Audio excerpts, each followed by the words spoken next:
اس کو آپ سائنٹیفکلی جج کر سکتے ہیں. اور وہ فزیکل نالج ہوتا ہے. کیوں؟ جو آپ انسٹرومنٹ زمین میں گڑا کھود کے داخل کرتے ہیں اس سے ویوز نکلتی ہیں, وہ ریباؤنڈ ہو کے واپس آتی ہیں, اس سے آپ کو پتہ چلتا ہے کہ اتنی دور فاصلے کے اوپر پانی موجود ہے. تو یہ فزیکل نالج ہے نا. ہاں اگر کوئی شخص کھڑا کھڑا کسی جگہ یوں ہاتھ رکھے یا ہاتھ رکھے بغیر کہہ دے کہ جی یہاں پہ پانی اتنی گہرائی میں ہے, تو یہ علم الغیب سے تعلق رکھے گا. تو یہ ایسا تو کوئی بھی نہیں کرتا. ویسے تو آپ میدانی علاقوں میں کہیں بھی انگلی رکھ کے کہہ دیں کہ جناب 20 فٹ پہ پانی ہے تو واٹر ٹیبل 20 فٹ پہ ہے نا. اسلام آباد یا کوئٹہ میں کوئی 20 فٹ کے اوپر پانی نکال کے بتائے تو پھر مانیں گے اس کے پاس کوئی کشف یا کوئی علم الغیب والا معاملہ ہے, جہاں پہ پانی جو ہے وہ اس کا واٹر ٹیبل نیچے ہی جاتا جا رہا ہے. تو یہ سارے فزیکل نالج ہے. فزیکل نالج جو ہے نا وہ علم الغیب نہیں ہوتا, کیونکہ وہ انسٹرومنٹس کے ذریعے حاصل ہوتا ہے, اور انسٹرومنٹ بھی فزیکل فینومینا آف نیچر کے اوپر کام کرتی ہیں.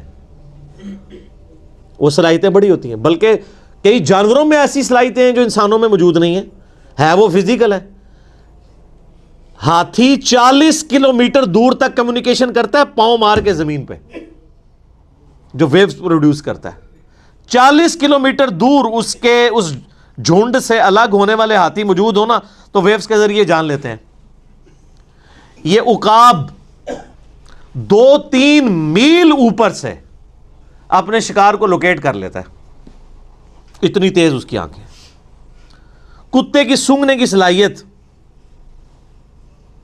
انسان سے بہت زیادہ ہے. وہ ایسی چیزیں بھی سونگ سکتا ہے جو انسان نہیں سونگ سکتا.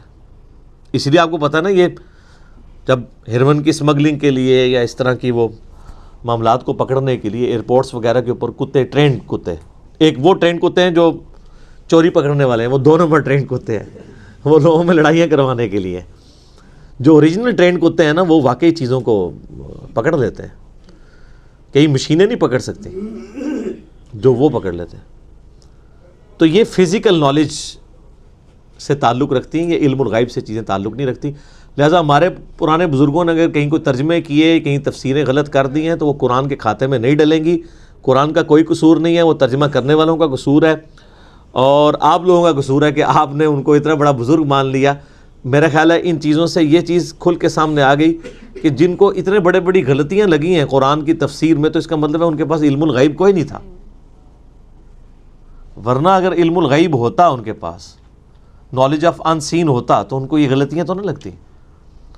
آپ پرانے بزرگوں کے بارے میں سنتے ہیں جی, وہ جناب جب مسلح اٹھاتے تھے تو 7 زمینیں نیچے دیکھ لیتے تھے, نگاہ اٹھاتے تھے اوپر تک چلے جاتے تھے, لیکن تیل پھر بھی سر ایڈون نہیں دریافت کیا. سر کسی بزرگ سے تیل دریافت نہیں ہوا. تیل تو 7 زمینوں کے نیچے ہے ہی نہیں تھا. تیل کا کنواں تو 2-3 کلومیٹر نیچے تھا, اور جہاں پہ نکلا وہ اللہ تعالیٰ نے قدرتی طور پہ نکلوایا, وہاں پہ اوپر تھا اس کا یعنی لیول. سب سے پہلا تیل کا کنواں جو ہے وہ 1758 کے راؤنڈ اباؤٹ امریکن ایک اسٹیٹ ہے پنسلوینیا, اس میں تیل کا کنواں نکلا تھا. عرب اسٹیٹس میں تو 20ویں صدی میں آ کے نکلا ہے. تو اور سب کانٹیننٹ جو سارے بزرگوں کا گڑھ تھا, کسی رحمت اللہ علیہ نے کوئی ایک کے تیل کا کنواں بھی دریافت کیا یہاں پہ کہ ان کے نام کی تختی لگی ہوتی. تو یہ کہاں زمین سے نیچے دیکھتے تھے, کچھ بھی نہیں دیکھ سکتا ایسے کوئی.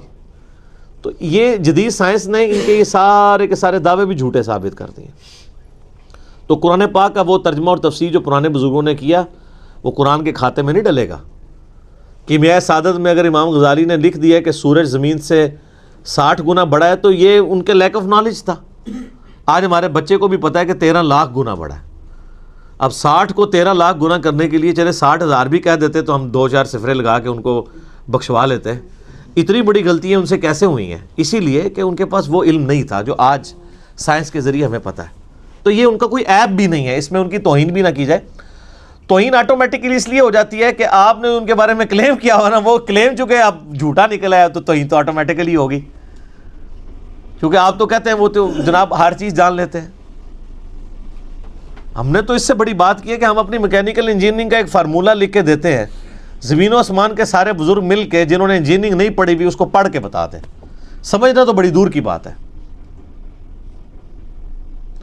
یہ میں اس لیے کہہ رہا ہوں کہ میکینیکل انجینئرنگ خدا کو تو آتی ہے نا, خدا تو کسی بزرگ کو سکھا سکتا ہے نا, تو سکھائے. ایسا نہیں ہوگا. ہاں یہ کلیم اگر پیغمبر کے بارے میں کیا جائے اس کے ساتھ ہو جائے گا، وہ بھی اگر اللہ چاہے گا تو، جیسا کہ حضرت صالح علیہ السلام سے ڈیمانڈ کی گئی کہ پہاڑ میں سے اونٹنی نکلے، تو اب یہ فزیکل فنامنا آف نیچر کے خلاف ہے، اللہ نے نکال کے بتائی۔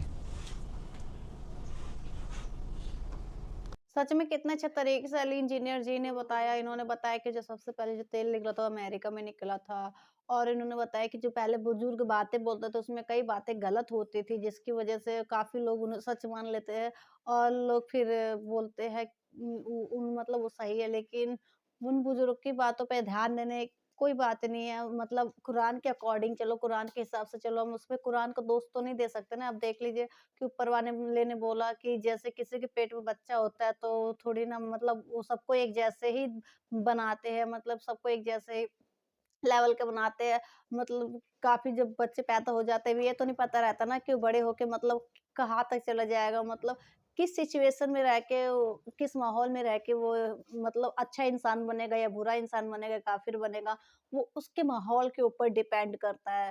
تو بہت ہی اچھے طریقے سے ایکسپلین کر کے بتایا، تو آپ لوگ بتانا کہ آپ لوگوں کو ویڈیو کیسا لگا، آپ لوگ کمنٹ کر کے ضرور بتانا، اور آپ لوگ میرے چینل پہ نیو ہیں تو آپ لوگ میرے چینل کو سبسکرائب، لائک، شیئر کرنا مت بھولنا، بیل آئیکن پہ کلک کر دینا، جس سے آنے والی ساری ویڈیو کی نوٹیفیکیشن آپ کو سب سے پہلے مل سکے۔ تو پھر ملتے ہیں نیکسٹ ویڈیو میں۔